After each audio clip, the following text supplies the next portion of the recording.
Dasara tabular painting ಎಲ್ಲ start ಮಾಡ್ಕೊಂತೀವಿ ಗೊಂಬೆಗಳಿಗೆ ಇವತ್ತು. ನೋಡ್ತಾ ಇದ್ರ ನೀವು ಇದು ನೋಡ್ತಿದ್ರಲ್ಲ ಅರ್ಥಿನ ಬಗ್ಗೆ ನಾವು ಸ್ವಲ್ಪ ಇದು ಮಾಡ್ತಿದ್ವಿ, ಅದಕ್ಕೆ ಟ್ರಯಲ್ ನೋಡ್ತೀವಿ ಯಾವ ಥರ ಇದೆ ಅಂತ ನೋಡಿ ಗಾಂಧೀಜಿಗೆಲ್ಲ ಪೇಂಟ್ ಹೊಡೆದೆಲ್ಲ ಸ್ಟಾರ್ಟ್ ಮಾಡಿದ್ವಿ. ಮತ್ತೆ ಆಂಟಿಗೆ ಸಮ ಪೇಂಟ್ ಹೊಡೆದೆಲ್ಲ ಕಂಪ್ಲೀಟ್ ಆದಮೇಲೆ ನೋಡಿ ಟೀ ಕೂಡ ಬ್ರೇಕಲ್ಲಿ ನಮ್ಮ ಅಣ್ಣರು ಯಾವ ಥರ ಮಾಡ್ತಿದ್ದಾರೆ.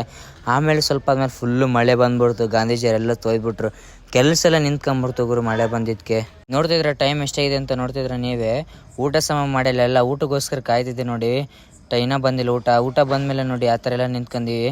ಟೈಮು ಜಾಸ್ತಿ ಇತ್ತು, ಹೊಟ್ಟೆ ಸಿತ್ತಿದ್ದು. ಊಟ ಏನಿದೆ ಅಂತ ನೋಡಿ ಸ್ಪೆಷಲಾಗಿ ನಮಗೆ ಇವತ್ತು ನಮ್ಮ ಇದರಲ್ಲಿ ಚಿಕನ್ನು ಮತ್ತು ಕಬಾಬು, ಆಮೇಲೆ ರೈಸು, ಗೊಜ್ಜು ಮತ್ತು ಇದೊಂದು ಬಿರಿಯಾನಿ, ಇಷ್ಟೇ ನಮ್ಗೆ ಸ್ಪೆಷಲ್. ಊಟ ಆದ್ಮೇಲೆ ಬಂದು ನೋಡ್ತೀವಿ ಕೈ ಮುರಿದಿತ್ತು. ಆಮೇಲೆ ಇದು ನೋಡ್ತಿದ್ರೆ ವೆಲ್ಡಿಂಗ್ ಯಾವ ಥರ ಮಾಡ್ತಿದ್ದಾರಂತೆ. ಆಮೇಲೆ ಇದು ನೋಡ್ತಿದ್ರೆ ನೀವು ಬೆಂಗಳೂರದ್ದು ಇದು ಟ್ಯಾಬ್ಲು ಟ್ರಯಲ್ ನೋಡ್ತಾಯಿದ್ವಿ, ಎಲ್ಲ ಸೆಟ್ಟಿಂಗ್ ಮಾಡ್ತಿದ್ವಿ ನೋಡಿ. ಆ ಥರ ಎಲ್ಲ ಮಾಡ್ತಾಯಿದ್ವಿ ಸೆಟ್ಟಿಂಗ್ ಆದಮೇಲೆ ನಮ್ಗೆ ಇನ್ನೂ ಫುಲ್ ಕಂಪ್ಲೀಟ್ ಆಗಿಲ್ಲ ನೋಡಿ. ನಮಗೆಲ್ಲ ಕಲಾ ತರಂಗ ಅಂತ ನಮ್ದು ಒಂದು ಟೀಮ್ ಐತೆ. ಟೀಮ್ಗೆ ಎಲ್ಲರಿಗೂ ಇವತ್ತು ಟಿ ಶರ್ಟ್ ತಂದು ಕೊಟ್ಟರು. ಪ್ರತಿಯೊಬ್ಬರು ಟಿ ಶರ್ಟ್ ಎಲ್ಲ ಚೆಕ್ ಮಾಡ್ಕೊಂಡು ಪ್ರತಿಯೊಬ್ಬರು ಟಿ ಶರ್ಟ್ ತಂದೆ ನೋಡಿ ಎಲ್ಲರೂ ಟಿ ಶರ್ಟ್ ಹಾಕಂದ್ರೆ, ಎಲ್ಲರೂ ನೋಡ್ತಿದ್ರೆ ಟಿ ಶರ್ಟ್ ಹಾಕಂದ್ರೆ ಇನ್ನೂ ಭಾಳ ಜನಕ್ಕೆ ನಾನು ಹಾಕ್ಯಂದಿನಿ ಟಿ ಶರ್ಟು.